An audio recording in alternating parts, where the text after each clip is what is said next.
Michelle is a musician with albums released as Everyone Except Me and artist behind the post-apocalyptic webcomic Stray Cats. She's kind, a bit shy, and furiously creative. Henrique is a filmmaker with over 24 films and TV shows as producer, director, and occasionally host. He also released a couple of music albums.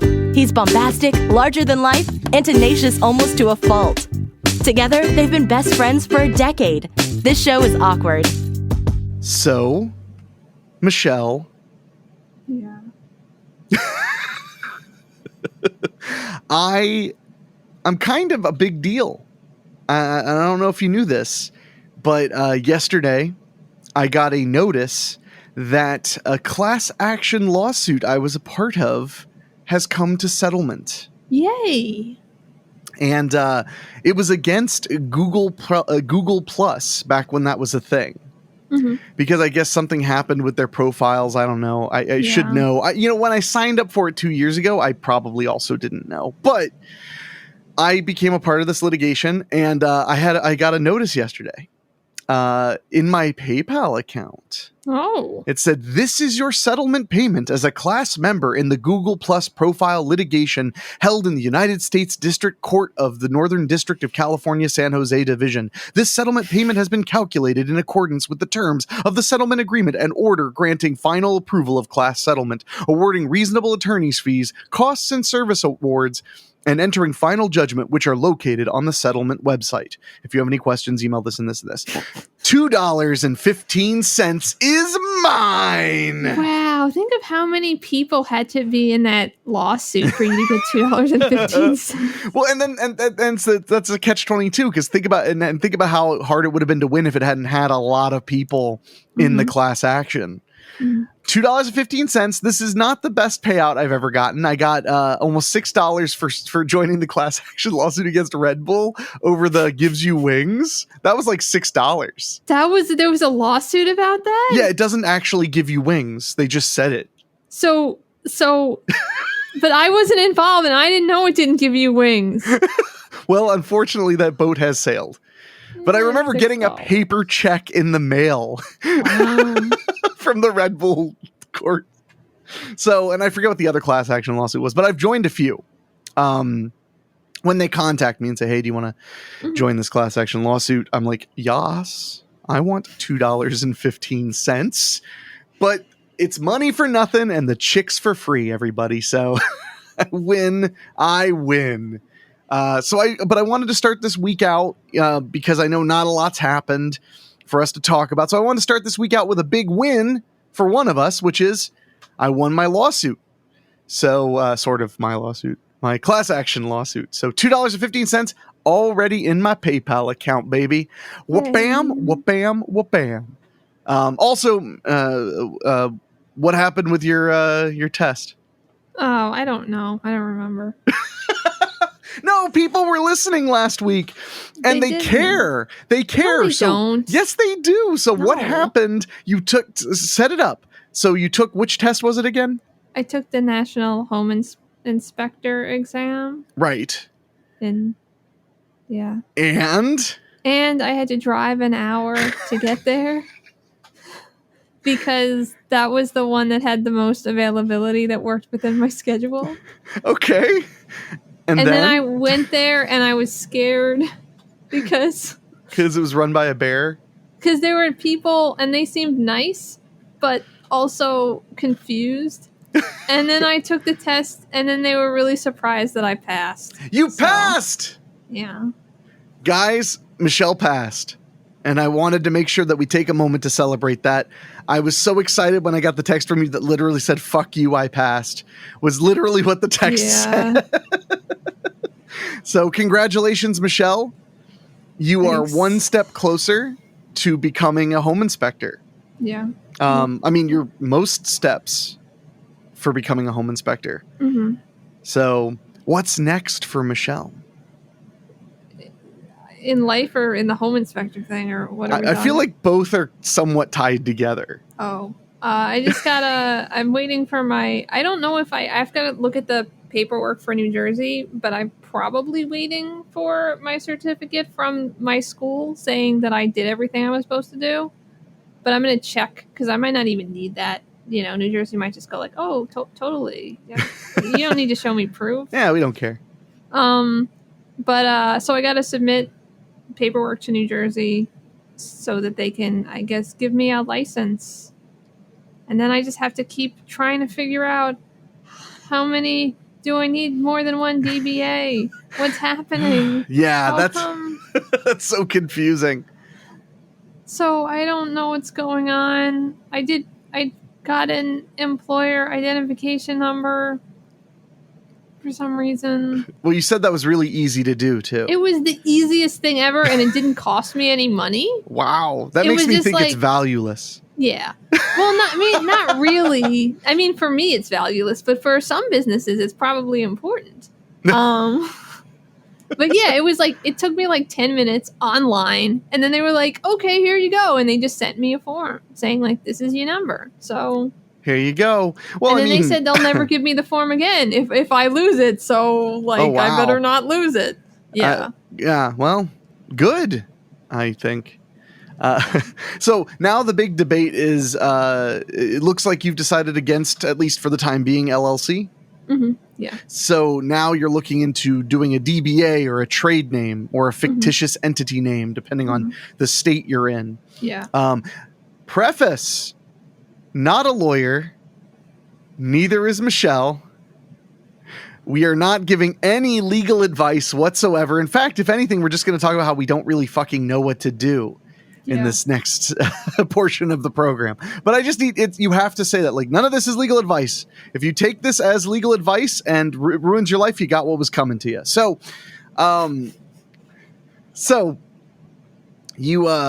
you're trying to decide. Well, you pretty much decided you're going to do a sole proprietorship then. Yeah. Okay. Which is what I do with my business. I find it to be, it makes the most sense when you're the only person there. Yeah. Even if you're hiring people, if they're like what I do, which is just, occasional contractors, then it doesn't really make any sense to LLC out for me personally. Yeah. So, because it's not really separating liability. You're the only person there. You're not tax separate. Yeah. So I was actually talking to a friend about LLCs the other day, and he was like, I just keep hearing like that an LLC is a great way to blah, blah, blah, and blah, blah, blah, and blah, blah, blah. And I was like, are you hearing that from the places that sell LLCs? Because I hear that stuff from them too. Yeah. But because I don't know when it was, but it was in the early 2000s was when they passed like a law making single owner LLCs really simple. Mm-hmm. That you don't have to file additional taxes and stuff like that. But of course, that means you have less. I mean, why would you have more protection then? Yeah. Oh, man. Yeah. I almost want to answer because it says unknown name. Hold on. We're doing it. Okay. Hello? Attention. If you or a loved one, if you don't get a job... Oh, I thought it was going to be funny, but it was just lame. sorry. It's okay. Anyway, before I got so easily distracted, I was just excited because it said in big letters unknown. So I was like, well, I've been known to challenge the unknown. But so apparently you need to talk to a lawyer because DBA, when you're working in two different states, may be very complicated. Mm-hmm. Yeah. Yeah. So, and I don't have that issue because I have two DBAs, but it's always been fine that I'm based out of Ohio. Even when I go and work out of state, I'm not really like, I don't know. I mean, my business isn't quite so customer oriented as yours. Yeah. I mean, I mean, I think we kind of spoke about this briefly, but I don't know if it was on the show or not. But like, that's totally okay. It might be an issue if like you were kind of like, like you had like another office type place and it was in another state and you were always doing business out of that state, but if you just go somewhere every once in a while, like if I had one home inspection in Delaware, it would probably be okay. Yeah. But like if I'm gonna be doing a lot of stuff in New Jersey, I don't know because like there were like requirements and like I was like, I don't know where this even falls in. Like I don't have an office here, I don't have employees, but I'm gonna be in New Jersey. So Yeah, at least a substantial, consistent portion of your work will be in New Jersey. Yeah. So, but now you're hearing like maybe you have to file. I feel like this has got to be wrong. You can't have to file a DBA in every county that you do business. Well, at least I don't know. I just because I read it like 3 different places now. And I went on the county's websites and it was like, hey, here's where you file the DBA if you're doing business in the county. So I think it's real. And it looked like it needed to be notarized. And I was just like, what's even happening, guys? Like the one for PA doesn't need to be notarized. There's no notary they just in Ohio send it back. Yeah. And then they say, okay, probably. Or they say, like, how come you didn't fill out all these things? And I'll be like, because it didn't apply to me. There's no other entities. I don't understand. That's really weird. So I guess you're going to have to talk to a lawyer. Yeah. Yeah, I would recommend it. There is a point in any endeavor of humankind where you like that where Googling is just not enough. Yeah. You need to just talk to a fucking lawyer or a doctor or a veterinarian or a cowboy or an astronaut or sometimes only they know. So well, let me know what you hear, when you do talk to a lawyer, because that just sounds like so much paperwork, and I just can't imagine every business that does business in the state of New Jersey has to do a thing in every county. Maybe they do. New Jersey's kind of stupid, but it's not every business, because if you have an LLC, you need to file as a foreign entity. Yeah. But you probably don't need to do that in every county. Yeah. Probably. Maybe. I don't know. And it's like, does New Jersey not understand how small and densely populated it is? Like, counties are all stuck up against each other. So it's like, well, I do business in Camden County, but what about Gloucester County, Gloucester County? And then, what about, Mercer County? They're all right next to each other. And then the other one, too, Burlington County. I don't know. There are New Jersey people who've never been there or have never spent any time there do not realize how densely populated of a state it is. It's extremely dense in population. That was my favorite thing about living in New Jersey was there were so many people. You could find friends and, find people who are interested in similar things to you pretty fast because there's just so many. It's just a statistics game. You're going to find people who like, B horror movies in New Jersey because they're just more people, therefore more likely to hit the sweet spot. So, but, please let me know what you find out. It just, there's gotta be a thing that we're just not seeing in Google because that's just not really manageable or reasonable. I mean, I'll do it. It's just really dumb. That's a lot of work filing. It is a lot of work. How many counties are in New Jersey? I don't know, but I probably just file with all of them. It's not that big of a state. I don't know. Why would I restrict myself to 2 counties if I could just go everywhere all the time? I could go to Pittsburgh and, inspect homes, and I don't need to do anything else there. There are 21 counties in New Jersey, and it costs $50 per each. So, oh gosh, there goes the rest of my money. That's a solid grand, and some change, plus convenience filing fees. Well, it could be worse. Ohio has 88 counties. Oh, how many counties does Pennsylvania have? I don't know. I'm checking. 67. Okay. That makes sense because there's so much of the state where there's nothing. So they were like, let's let the counties be a little wider over here, guys. Mm-hmm. It's fine. Yeah, it's fine. So, keep us posted on how that's going. But congratulations again on passing your test. Thanks. Which by the way, you said, I'm going to fail. Wrong. Sorry about you. You're just letting out muffled groans. Yeah, pretty much. So I didn't know if you wanted to talk about how Gigs is doing. I know you went to the vet yesterday, which is a weird change of pace for the show. All of a sudden, Michelle's going to the veterinarian. Yeah. Well, I mean, Michelle's taking a pet to the veterinarian. You're not literally going to the veterinarian to have like a bullet removed without any, police being called. If I was, I wouldn't talk about it. I'm glad to hear that because I wouldn't recommend you talk about it. Yeah. But so what's going on with Gigs? Gigs is Michelle's cat, for those who don't know. Well, anyway, I took Gigs to the vet. Air quotes. I like the air quotes. I don't know what happened. The night before last night, I assume she hurt herself. I fell asleep on the couch. I'm pretty sure she was on my lap when I fell asleep, but who knows? And when I woke up, because I don't know why, I was getting ready to go to sleep. I realized my arm was scratched up, like new scratches, and I was like, that's weird. I hope a bat didn't fly in here and give me rabies. That's the first thought you have when you live with a cat and you see scratches on yourself. You're like, oh, it must be some kind of animal that broke in and gave me rabies. Yeah, that is exactly what I think. So if I die of rabies, I knew it, but I can't go to the doctor because it sounds insane. Yeah, I mean, when you're right, you're right.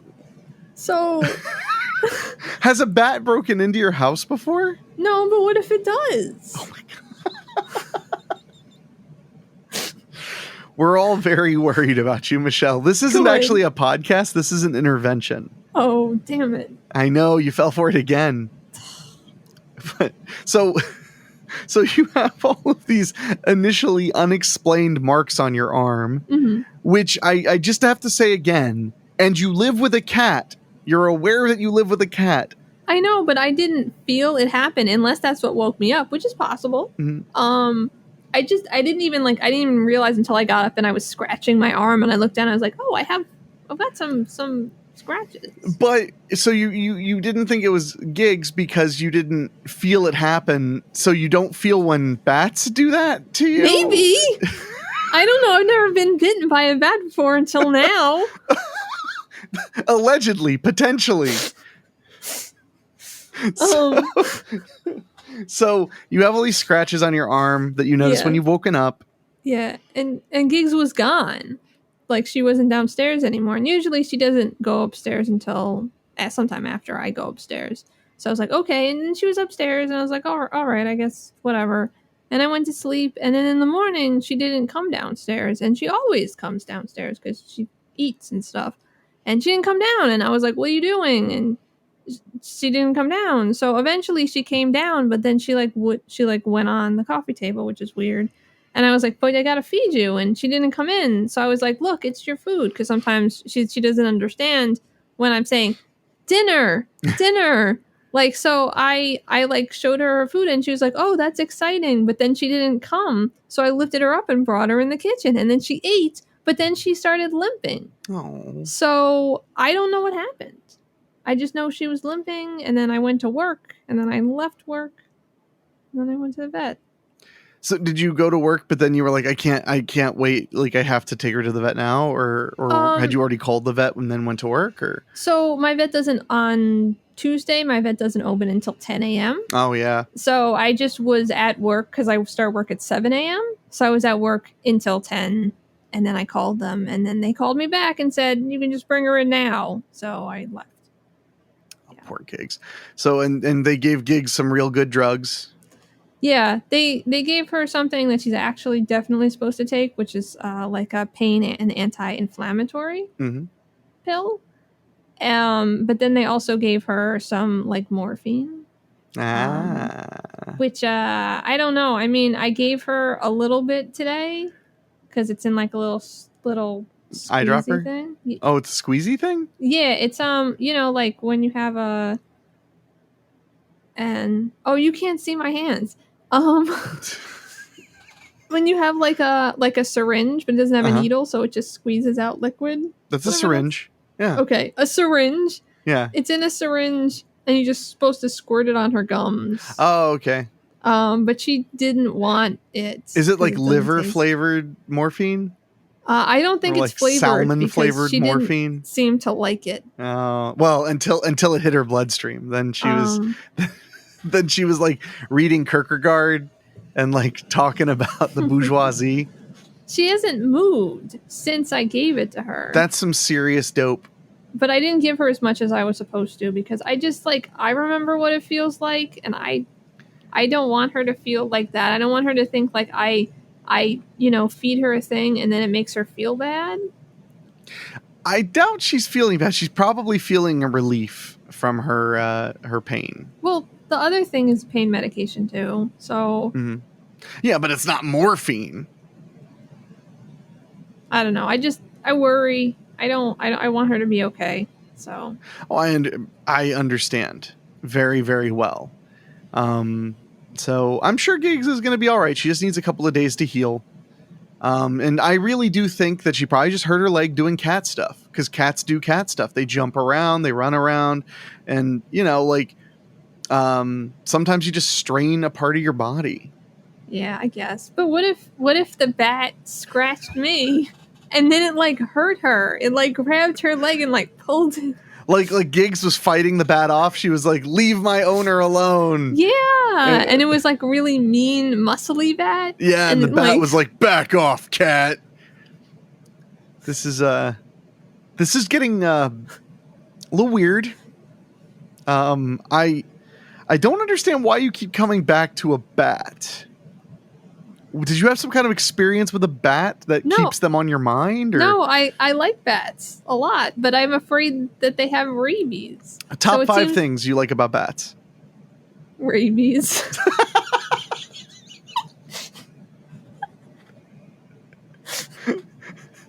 Okay, that's one. Number 1 is rabies. I like that they're really furry. Okay, fur balls. I like that they fly. They have little hands. On their wings? Yeah. Little wing hands? Yeah. Okay. I like that they're upside down a lot. All right. You got one more. They're, I don't know. They eat cute. They're cute eaters? Yeah. Okay, they eat cute. Okay. So But why would you think, of all things, why would you think it would be a bat in your house and not like a rodent or a raccoon or something like that? Well, I don't really think that a raccoon has any reason to just come up to me and scratch me. Neither does a bat, Michelle. I don't really think a raccoon has any reason. Okay, what reason does the bat have, Michelle? I don't know. Because it has rabies. But raccoons can have rabies too. No. Just bats. Yes, okay, so now bats are the only carriers of rabies? Yeah. Is that really what you're going to go with? Can yes. raccoons have rabies? Yes, raccoons that have rabies. I misspelled raccoons so bad. Actually, it is very rare. There you go. See? However, transmission to individuals from raccoons is extremely rare. So I guess you win this round. My beard tie just broke off of my chin. I'm sorry. They do that sometimes. I need to stop using them more than twice. Okay, well now we have to learn about rabies because you have caused all kinds of trouble. I don't want to learn about rabies again. Did you know rabies travels from the brain to the salivary glands during the final stage of the disease? Basically. Okay, let's see. Oh, wait. Well, the Humane Society has something different to say than Google's. The top result Google gave me for can raccoons have rabies, the thing I read was from critterdetective.com. Wow. I think I'm going to check what the Humane Society has to say. Okay, I mean, I trust critterdetective.com. They never lied to me before. According to this, which species carry rabies? Any warm-blooded mammal can carry or contract rabies, but the primary carriers in North America are raccoons. That's the number 1. Uh-oh. Raccoons, skunks, bats, foxes, and coyotes. Yep. And thanks to the increase in pet vaccinations for rabies, wildlife now account for more than 90% of all reported rabies cases. Mm-hmm. Raccoons suffer the most from this disease in the eastern United States. Okay, fine. But I haven't seen any raccoons around here. Skunks are the dominant rabies victim in the north and south central states, although skunk rabies also occurs in the east. But if it was a skunk, I mean, because there are skunks that live really close by. So... Like you see them like watering their lawn. You're like, yeah, and I like wave, and then they're like, they have rabies. So I'm like, oh. You don't even know they have rabies. Just the neighbors are talking. Like, yeah, exactly. I hear he has rabies and he sleeps with his secretary. And you're just like, I love gossip. That's who I am. Okay, so bats suffering from rabies are not limited to any particular area, but are scattered widely. Mm-hmm. Foxes in western Alaska, parts of Arizona and Texas, and eastern United States are victims more frequently than foxes in other areas. Coyotes with rabies have been found in southern Texas, but rarely anywhere in recent years. Rodents such as squirrels, chipmunks, rats, mice, hamsters, gerbils, and guinea pigs, as well as rabbits and hares, rarely get rabies and have not been known to cause rabies among humans in the United States. Mm-hmm. Squirrels may suffer from the fatal roundworm brain parasite, which causes signs that look exactly like rabies. Oh, that's really sad. It is sad. Possums are amazingly resistant to rabies. Yes. Hissing, drooling, and swaying are part of the possum's bluff routine. It is intended to scare away potential predators, yet it looks just like rabies and is the reason people can be convinced they're seeing rabid possums when they're not. Which, by the way, it should be the name of our new Posy Core band. Rabid Possums. Yeah. Yeah. Just saying. So... let's see what else we can learn about rabies to help Michelle. Given all the media attention that rabies receives, it may be somewhat surprising to learn that very few people die from rabies nationwide each year. There are fewer than 3 fatalities each year on average. That's pretty good. It's going to be 4 this year. People who contracted rabies in the United States were mostly infected by a bat. It says by a bat. See, I told you. It literally says by a bat. Yes, I know. But Michelle, most didn't even know they were bitten. I didn't know I was bitten either. Oh no. Yes, you did. Then why are you even talking about it if you didn't know? I didn't know when it happened, remember? I hate the Humane Society is not helping me today. Some may have been sleeping when bitten. See, I'm not like I know making this up to tease you. I know that's why I thought about a bat because I know all of this stuff. Others handled a bat barehanded without realizing they'd been potentially exposed to rabies. But don't panic over every bat sighting. Less than 0.5% of all bats in North America carries rabies. Yeah, you're pretty quiet now, aren't you? I mean, that doesn't mean anything. It doesn't matter like what the percentage is if it's the bats that are here that have them. Getting me in my sleep. Although raccoons suffer from rabies more than any other mammal in the United States, about 35% of all animal rabies cases, only 1 human death from the raccoon strain of rabies has been recorded in the United States. That makes sense to me because they're big, and if they bit you, I bet you'd go to the hospital. Oh, yeah. So, precautions. Despite the long odds of contracting rabies, the remote possibility of an infection exists and should not be taken lightly. Don't approach or handle wild animals.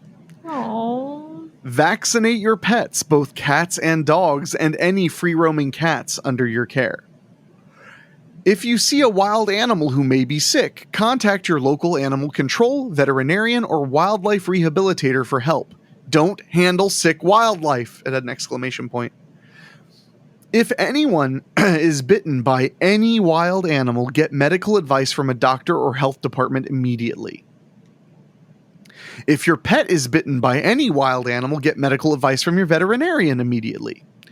Scrub any bite wound immediately and aggressively with soap and water. Use antiseptic soap such as betadine or Nolvasen, if available. Flush the wound thoroughly with water.